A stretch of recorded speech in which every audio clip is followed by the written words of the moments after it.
Hello, everyone. Welcome to our discussion today. I'm Brittany DeMezier. I am one of the Food Systems Program Coordinators with Iowa State University Extension and Outreach Office in Dubuque County. And today I am joined by Denise Schwab. She is an Extension Beef Specialist for Eastern Iowa, and we're going to talk about buying beef in bulk. So I'm glad that you're joining us today, Denise. Yeah, glad to be here. So I've gotten a lot of interest, especially this past year, about buying or buying an animal or parts of an animal and what that would look like. I guess, what are some advantages that you see from doing or buying meat like that? Well, probably the most important one, I think, is that you know who you're buying it from. So if you know some local producers and you want to get that product, you know where it's coming from. But along those lines too, you can visit with that producer. How'd you handle this animal? Was it ever ill? Did you ever treat it? Have you used implants or antibiotics or ionophores? Just to be able to have a better idea of how that animal was handled. I think that's probably the biggest. And maybe what I would say is kind of the second one is then you can say, this is how I want this carcass cut up. I want 2-pound roasts, or I want 4-pound roasts, or I want inch thick or 1.5 inch thick rib eyes, so you can really say how you want your meat cut, processed, handled, etc. I think that's important. I guess I have one other thing I had a note on is always have meat in the freezer, which growing up in rural communities is really handy, I think, to just be able to say, what's for supper tonight? While you go open the freezer door and what's there, and you can decide what you're going to have for supper. So I don't have to think a week ahead what I'm going to do for buying groceries. Yeah, for sure. And that's really helpful too, especially with people cutting down to the grocery store or cutting out maybe a grocery run a week. That's really important to be able to have that access. Mm-hmm.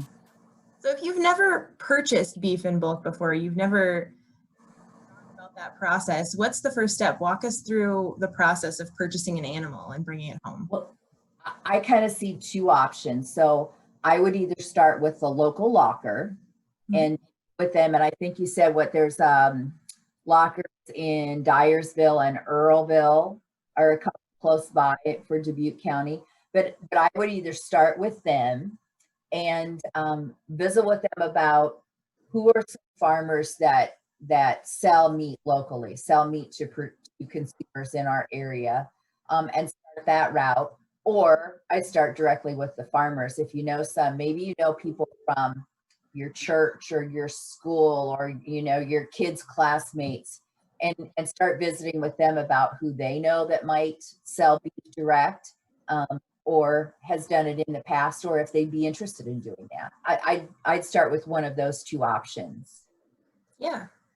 So once you've found the farm that you want to work with, what's the next step? Do you have to go pick up the animal and take it to the locker yourself, or? Well, no, most of the time, if it's a producer, a farmer who normally does sell direct to consumers, they probably have kind of a regular schedule with the locker that knows, they're bringing in a beef, maybe they're bringing 3 calves next week, and they're going half is to this person and half to another and half to a third, and they kind of have it allocated out that way. And it's really important to have that discussion early, because as a result of the COVID this last spring, our lockers are really backed up with scheduling. So they don't have a lot of open spaces to add in more animals to be harvested. They have some, but they're pretty limited and they might be a ways out. So that's why starting with the farmer first and letting him know you're interested. The next time they have a quarter or a half available, you'd be interested in that. And then kind of getting your ideas of how do you want your meat processed? Think about what you want for cuts, size, quantity, packaging, those kind of things are important things to start to think about. And how much can you take? So, if you only have the little freezer compartment above your refrigerator, that limits your options drastically. Yes. If you don't have a big freezer, deep freeze to go to. Yeah. So would you tell the farmer kind of what you want for cuts, or do you communicate that directly with the locker? You want to communicate that with the locker because they're the ones who will be cutting and packaging to meet your ideas and your requirements. What you might want to communicate with the farmer is how much do you want? So let's just kind of, and I think you have that graphic. If you want to pull up that graphic, shows from a live animal to what's in the freezer. Because one of the questions we get a lot is, well, I bought half of Denise? I bought a whole steer. And then all of a sudden I only got a couple 100 pounds of meat. So what's the problem? So if you go to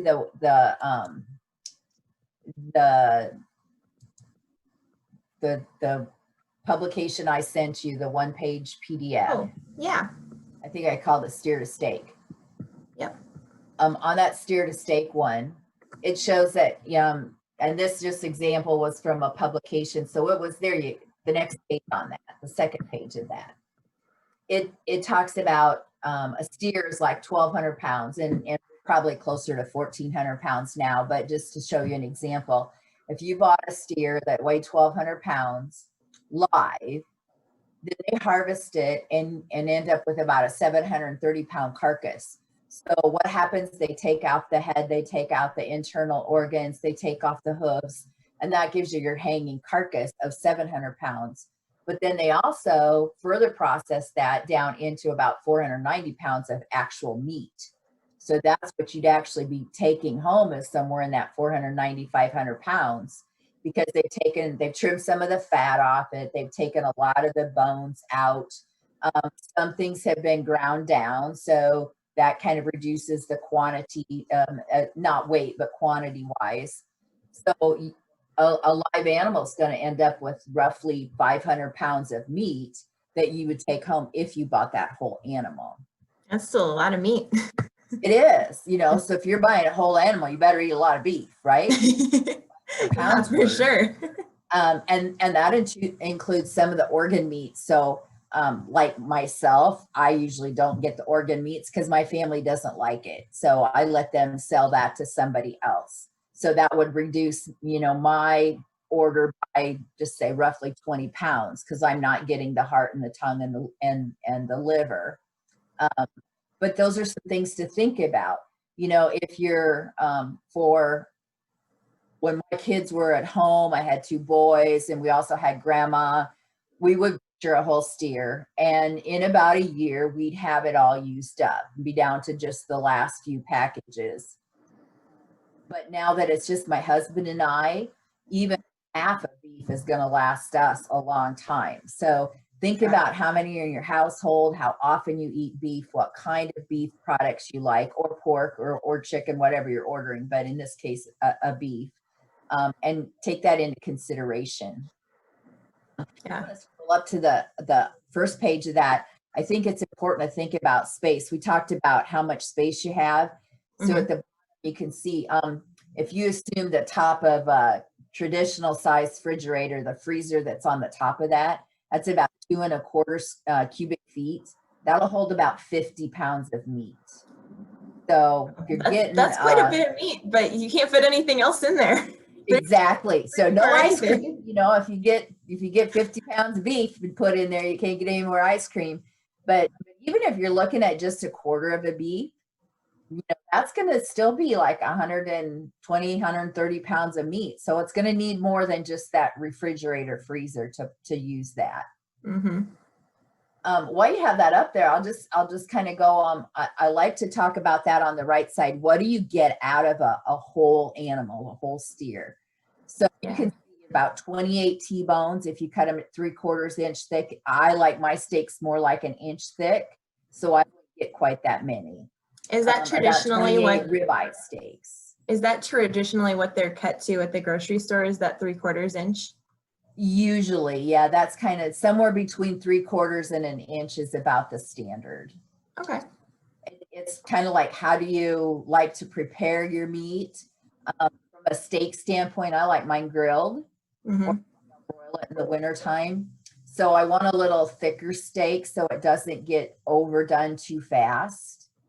Also, how do you like it? If you like it well done, a thinner steak is great. But if you like it medium rare or you probably want a little thicker steak so that again, you have more of that pink on the inside. You don't overcook it. But you can kind of see there, you know, we're looking at probably, I don't know, 20 some different kinds of roast. So we need to be using that up. You can see your short ribs, your stew beef.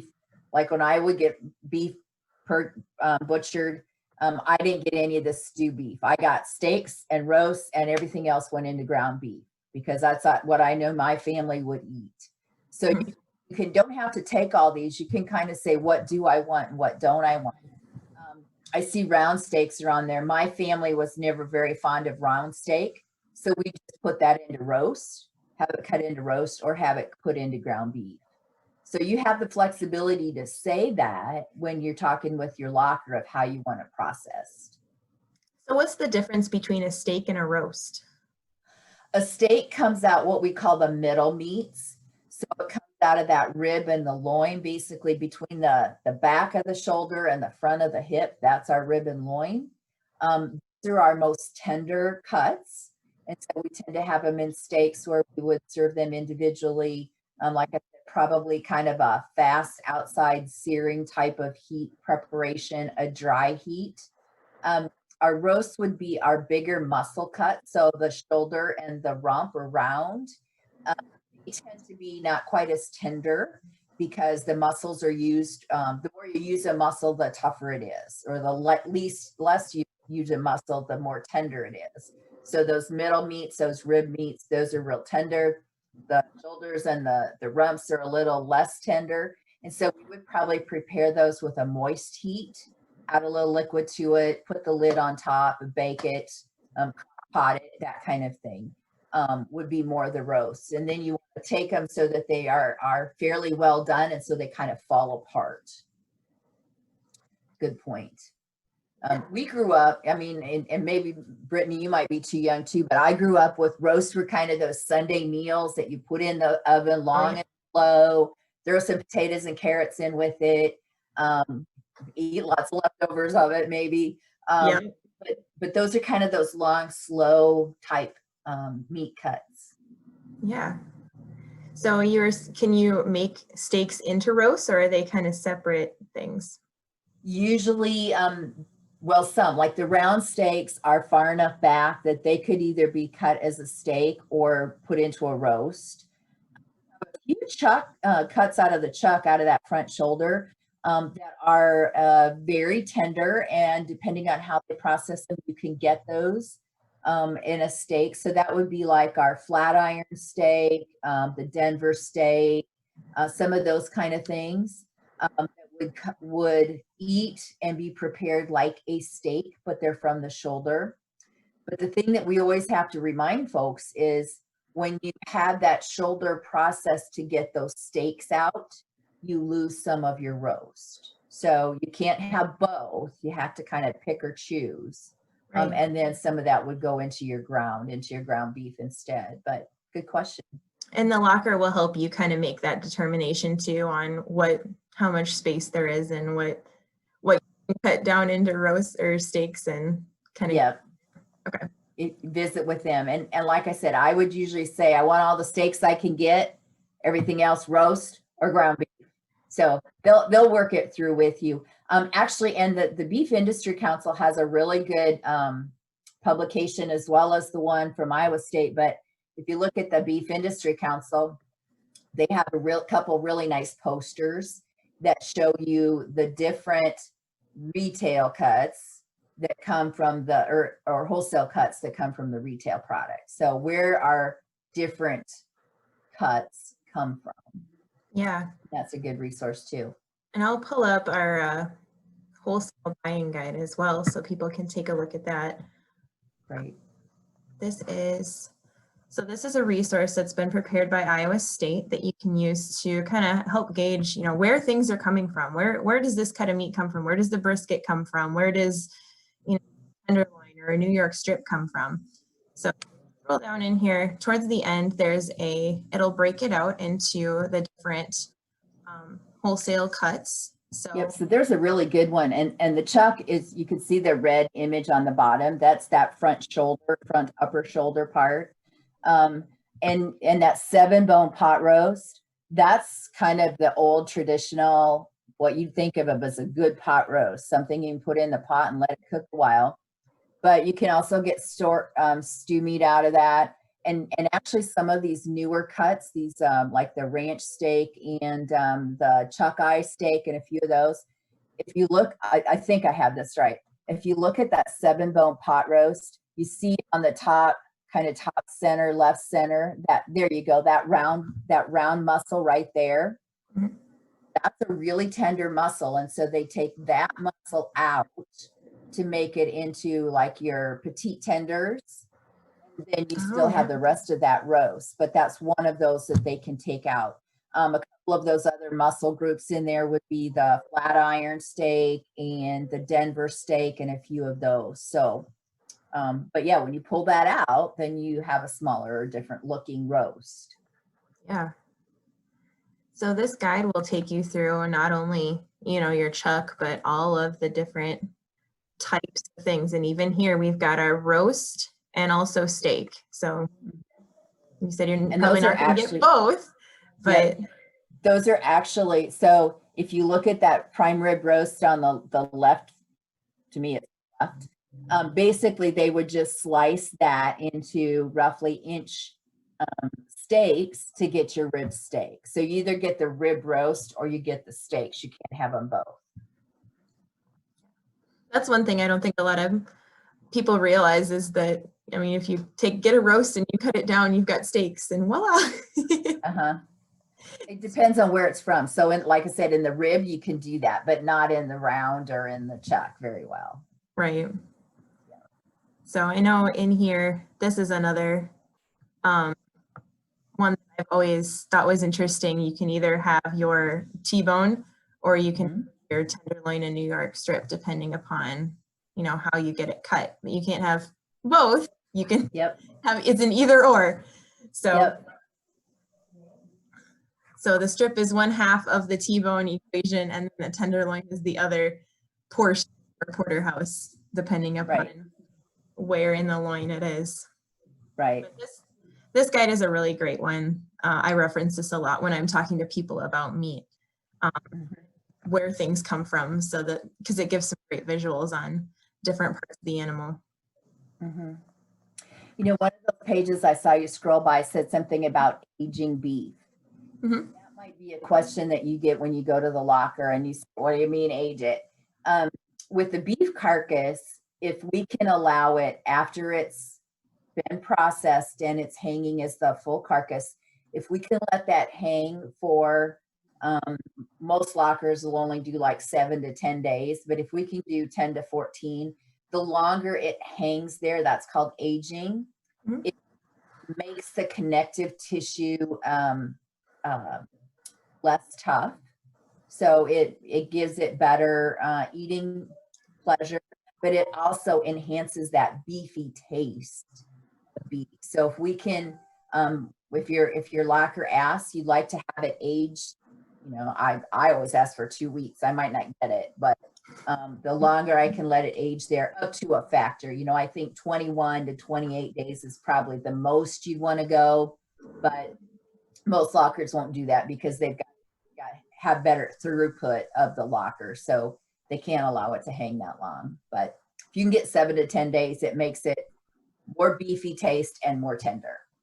Yeah. So from the time that the beef goes into the locker, so it'll hang for about 2 weeks, and then will it take about maybe another week to get it cut up and processed, or kind of what's the timeline that you would expect?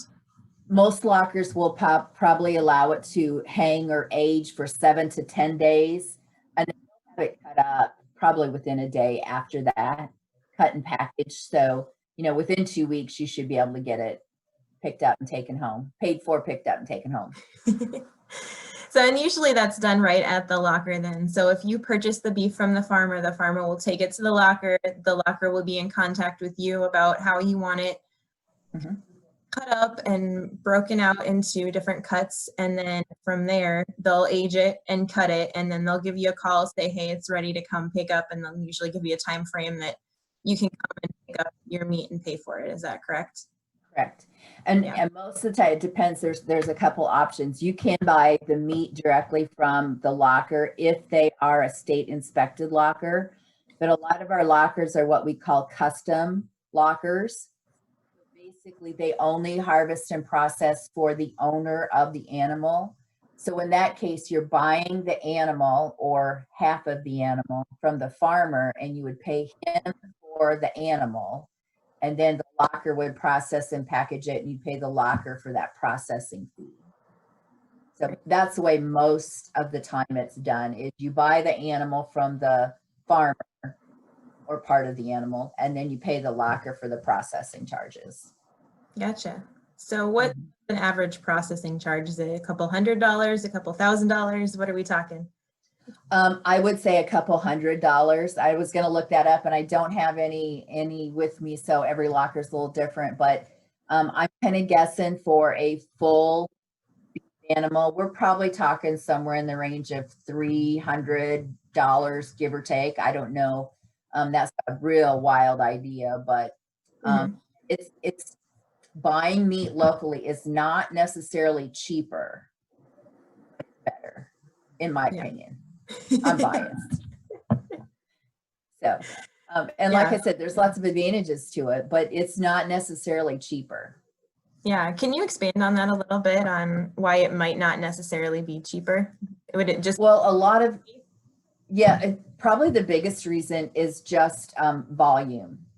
So when you think about a locker that maybe is harvesting, let's just say 5 to 10 calves a day, 5 calves a day, compared to Tyson Foods in Joslin that might be harvesting 3,000 head per day. You know, it's just spreading that labor over more efficient processing lines and fewer staff. So we just don't have that efficiency of scale that we do in the larger facilities. And we don't have the fancy equipment that might cryovac everything, or, you know, get it into boxes, or you see the electric knives. You know, we don't have that in a local locker. It's all hand labor. So that's part of the reason. Mm-hmm. Yeah. Well, and that could be seen as an advantage too, if you're looking at all hand labor versus, you know, maybe a machine doing the cutting, that it's going to be more customized to what you want. So it really is giving you a custom product. Right. Right. Mm-hmm. Yeah. So we talked a little bit about kind of the whole animal. If I don't want, you know, the whole 500 pounds of beef, or I don't have room for that, or can't eat that in a year, kind of what if I want a quarter beef or a half beef to kind of get my feet wet? What does that look like? Do I literally just get like half split down the middle, or how does that work? Usually if you get a half, it's split right down the spine. And so you either get the left half or the right half. You know, if you look at some of the pictures that were in that publication you referenced, you get the chuck, the rib, the loin, the sirloin, the round, the flank and ribs and all that. And you get all of that from one side of the animal. So that's how that's usually split. If you get a quarter, there's kind of two options. One is you can say, I want the front quarter or the back quarter. And, you know, basically that's split this way and this way. So you either get a front quarter or back quarter, or what probably I think probably producers or consumers might prefer is to split a side.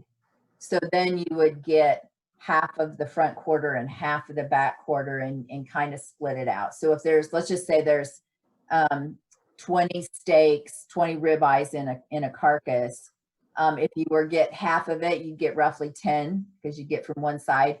If you were getting a front quarter, you might get all the ribeyes and none of the T-bones.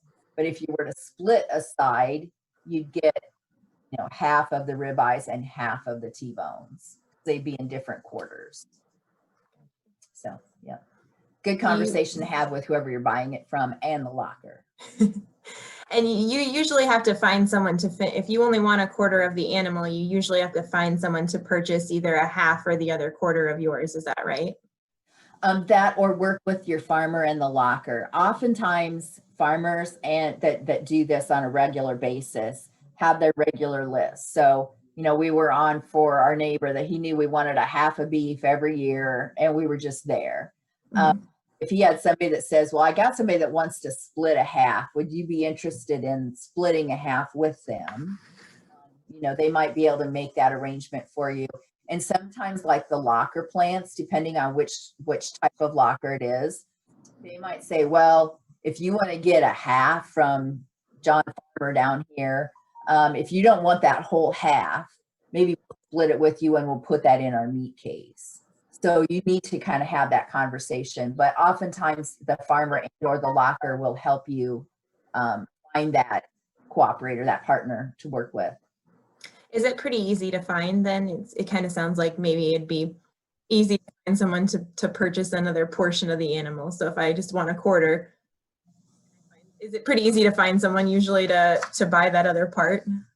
I don't know. I would say it's not that hard, but if you don't feel you have the connections with other people, it might seem a lot harder. So again, talk with the farmer and talk with your locker and see who they suggest, because they could probably help you with that.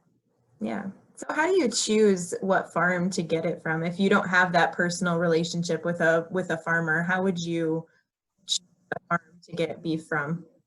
Yeah, I would probably start with the locker and have a conversation of who they suggest, because they are farmers that keep back, 5, 10 animals that they just put in the locker.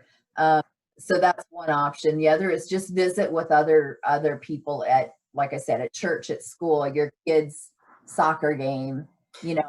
Ask them where they buy their beef from, and if they've thought about buying it locally, and make those connections. Or if in the case of Dubuque County, where you're there, you're probably kind of one of those facilitators to help make some of that happen as well. Not a lot of county has a Brittany, but in your county, you can help be that person. Yeah, and one benefit that we have here in Dubuque County is if you're looking for a specific type of product, you can usually find it here. So we've got people that are doing, grass-fed. We've got people doing organic. We've got people doing, no antibiotics, natural ways. We've got conventional farmers that, do a grain finish. So there's tons of different options for any palate and any, set of values that you have with your food. So that is another great asset that we have here with the producers in this area. Mm-hmm. And I think Dubuque County is like the #3 beef producer in the state of Iowa. So we have a lot of cows here too. that doesn't hurt either.